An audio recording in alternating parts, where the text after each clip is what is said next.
La sabiduría popular dice que la historia se repite. Ahora bien, deberíamos preguntarnos más bien si la historia se repite o se repite como penitencia para aquellos que son incapaces de escucharla, de revivirla, de recordarla. Un saludo para todos los salvadoreños que habitan en todo el planeta, especialmente a los Estados Unidos, Australia, Suecia e Italia, que han estado escribiendo muy continuamente. Entonces, un saludo muy especial para todos nuestros compatriotas, así como un saludo entrañable para todos aquellos que estamos todavía en nuestro país tratando de construir una sociedad más justa, una sociedad mejor para las futuras generaciones. En esta coyuntura vamos a señalar varios hechos. Se han dado una serie de situaciones que de alguna forma van dándole contenido a esa lógica política que se va desarrollando en el país. Y en este caso muy particular debemos tratar de hacer converger los sucesos nacionales con los sucesos internacionales. En el ámbito internacional vamos a decir que, bueno, se dio la renuncia del presidente de Bolivia, Evo Morales. Muchos teóricos de las ciencias sociales catalogan la renuncia del presidente Morales como un golpe de Estado. En términos estrictos, es un golpe de Estado. Y hay una serie de situaciones políticas y sociales que nos permitirían explicar si es un golpe de Estado válido o no. En todo caso, cualquier golpe de Estado pone en peligro la estabilidad de toda la región latinoamericana. Y es un volver a el siglo XX, que estaba caracterizado precisamente por países que vivían de golpe de Estado en golpe de Estado, la mayoría de los cuales eran golpes de gobierno en verdad. Entonces en Bolivia se dio esa situación, ya asumió ilegalmente, según muchos, una presidenta interina. En Chile continúan los disturbios, esta vez hay llamados a huelgas generales, y en todo caso lo que estamos viendo es una movilización popular tanto en Chile como en Bolivia. Ya sea una movilización popular para tratar de mantener una serie de programas sociales o para denunciar todas las medidas del neoliberalismo que los están afectando particularmente en sus bolsillos. En el caso de El Salvador hay que hablar de que todavía sigue entrampado el financiamiento para la segunda fase del plan de control territorial, que en mi opinión es la fase estratégica en este momento de la gestión del presidente Nayib Bukele. ¿Y por qué? Porque esa segunda fase implica inversión en salud, en educación, en deporte, en infraestructura. Es decir, estamos hablando de que todo control territorial, si bien pasa primero por un papel protagónico de la policía y el ejército, lo fundamental y lo estratégico es que ese control territorial sea un control basado en la inversión social, es decir, con la menor intervención posible de las fuerzas policiales y militares. Pues bien, todavía sigue en la Asamblea Legislativa, hay una serie de obstáculos y preguntas que se están haciendo para darle largas al asunto. Se sabe que esa segunda fase de llegarse a dar con la inversión social que implica, definitivamente va a dejar en mejores condiciones a muchos municipios que particularmente viven la violencia. Entonces acá un llamado pues a los diputados para que piensen como nación y aprueben esa segunda fase, el financiamiento de la segunda fase del plan de control territorial. Tuvimos ahí una noticia bastante patética, nos dimos cuenta de que hay un centro escolar en este país que lleva por nombre Coronel Mauricio Ernesto Vargas, y eso me parece a mí particularmente patético. O sea, como un centro escolar, un centro de estudios, un centro que forma a las futuras generaciones como ciudadanos, amantes de la democracia, esperamos, y amantes de la paz, puede llevar por nombre el de Coronel Mauricio Ernesto Vargas. Definitivamente acá, el presidente Nayib Bukele hizo un llamado para cambiar de inmediato ese nombre, Yo me sumo, al igual que muchísimas personas, en esa petición de cambiarle nombre. Y lo que quisiera saber es a quién se le ocurrió la brillante idea de ponerle ese nombre a un centro escolar. Deberíamos averiguar de quién fue la idea y quiénes fueron los que al final aprobaron dicho nombre. Por otro lado, hay que mencionar que no se ha podido aprobar la Ley de Reconciliación Nacional. Bueno, de hecho, la Asamblea Legislativa ha pedido una prórroga para poder redactar esa Ley de Reconciliación Nacional. Y acá surgen una serie de preguntas, ¿no? La primera de ellas es, ¿por qué no se aprueba esta ley? Sabemos que hay al menos dos versiones de esa ley, pero la duda que se genera es ¿por qué no se aprueba esa ley? Y acá podrían haber múltiples explicaciones. Una de ellas podría ser de que al interior de la Asamblea Legislativa existen personas que particularmente saldrían dañadas de aprobarse una ley de reconciliación nacional. Y lo otro podría ser también de que sea un movimiento de carácter político, o sea, una jugada política, no aprobar una ley de reconciliación nacional para mantener la esperanza de que ese pasado puede repetirse, ese pasado de represión, ese pasado de violencia puede repetirse. Ahora, todo proceso de reconciliación nacional debe estar basado en el perdón. Y para que haya perdón, debe haber alguien que pida perdón. Entonces, el perdón es, podríamos decir, el proceso, o el perdón en el proceso de reconciliación nacional, si lo vemos desde la sociología política, es un proceso de microaprendizaje tanto de las personas que sufren violencia como las personas que imparten violencia. Y ese proceso de aprendizaje es el que permite al final resolver problemas de convivencia, pero problemas de convivencia así puntuales, luego de periodos particularmente violentos. Entonces, si lo vemos desde esa perspectiva, la Ley de Reconciliación Nacional o la reconciliación nacional como un proceso de aprendizaje tiene al menos tres momentos, ¿no? O tiene tres etapas, que tienen que ver con aspectos que son cognitivos, que son simbólicos y que son políticos. El primer momento de toda reconciliación nacional es la reinterpretación de la historia de violencia. No se puede aprobar una ley de reconciliación si no hay una reinterpretación del pasado violento. Y eso es algo que no debemos olvidar. El segundo momento sería la humanización, tanto de las víctimas como de los victimarios. Es decir, en todo proceso de reconciliación nacional que busca sanar las heridas que fueron dejadas por actos o crímenes de lesa humanidad, hay un proceso de deshumanización tanto de las víctimas como de los victimarios.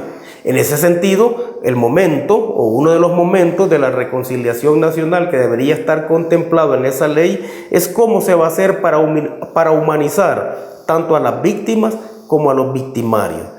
Y el tercer momento de la Ley de Reconciliación Nacional o de las premisas que llevan a pensar que es necesaria una ley de reconciliación nacional es el reconocimiento de que el otro es un cooperante potencial y vital para construir una nueva historia.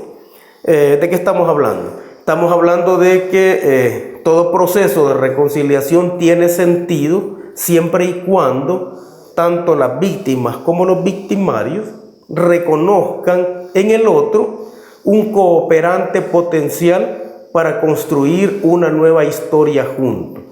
Y acá estamos hablando de procesos o estamos hablando de hechos específicos, ¿no? Estamos hablando de una ley de reconciliación nacional entre las víctimas de la violencia, una violencia que llegó a límites genocidas, y los victimarios de esa violencia. No necesariamente son los autores intelectuales. Bueno, dentro de ellos están obviamente los autores intelectuales, ¿no? Pero hay autores materiales, muchos de los cuales ni siquiera sabían por qué estaban reprimiendo a su propio pueblo. En este sentido, esas tres etapas de la Ley de Reconciliación Nacional, para interpretar la historia, humanizar a víctimas y victimarios y reconocer que el otro es un cooperante potencial, todo eso pasa o es una decisión política. Y en este caso, una decisión política de la Asamblea Legislativa.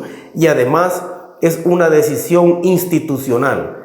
¿Qué significa esto? Significa que si se va a aprobar una ley de reconciliación nacional es para evitar que hechos de la misma naturaleza vuelvan a suceder.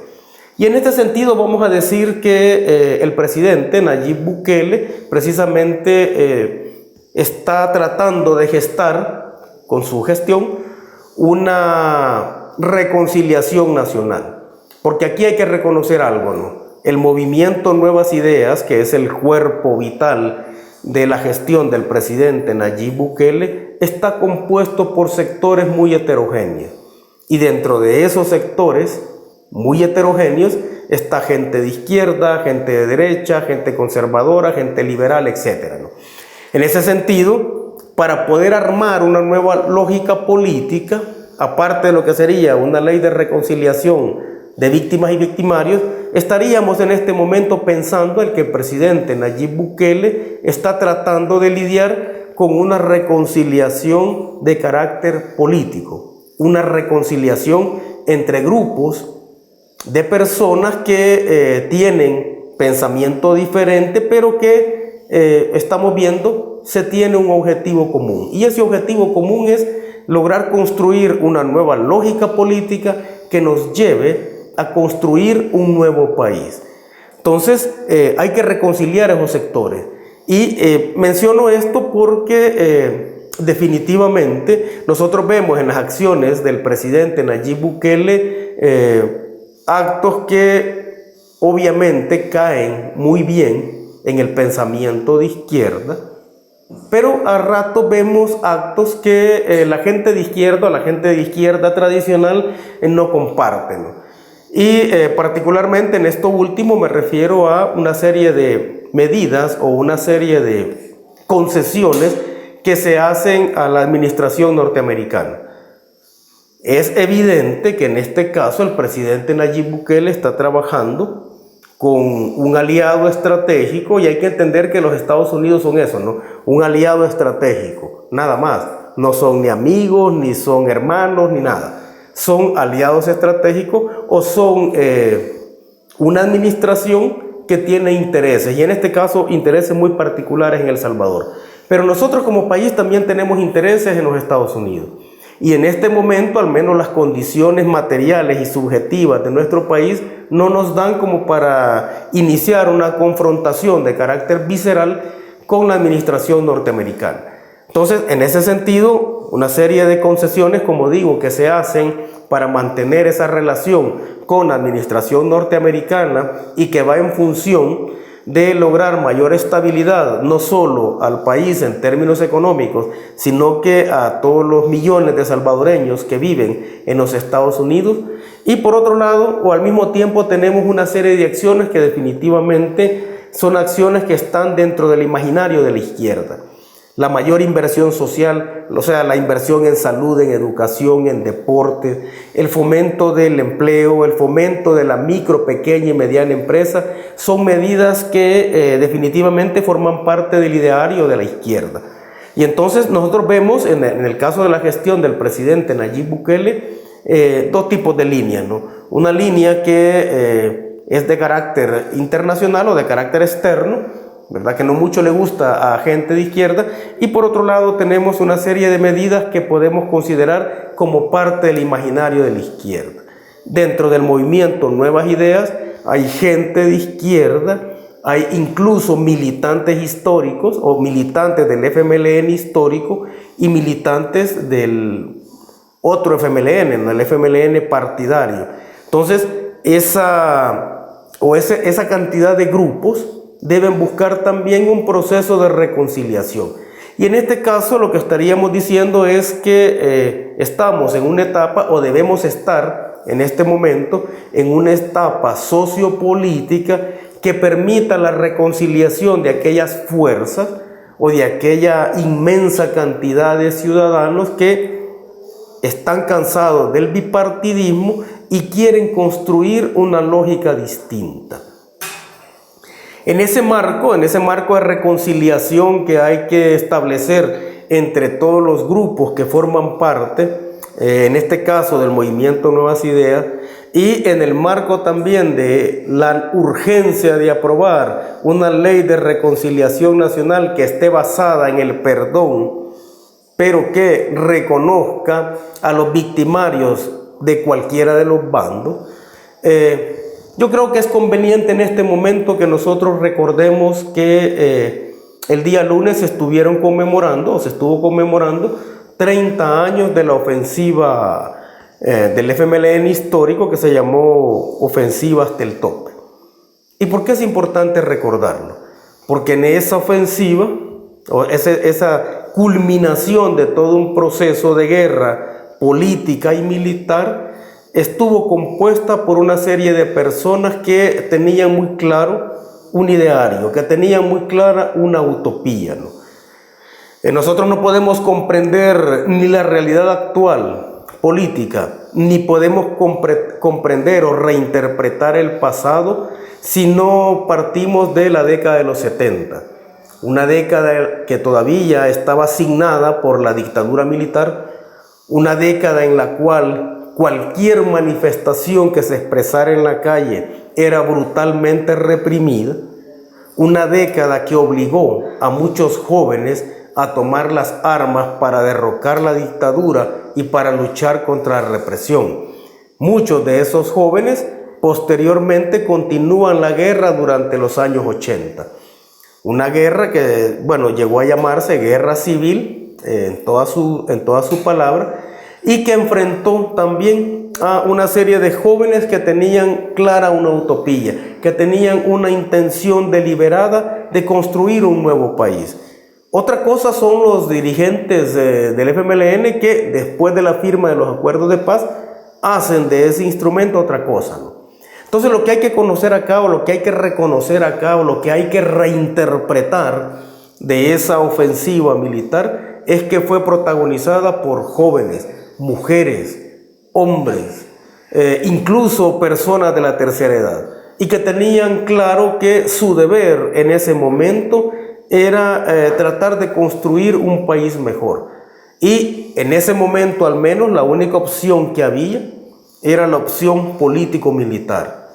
Entonces estamos hablando de una serie de luchas, estamos hablando de enfrentamientos, estamos hablando de miles y miles de muertos, y esos muertos, o sobre esos muertos, es que el FMLN, después de los acuerdos de paz, monta toda la estrategia de lucha, ¿no?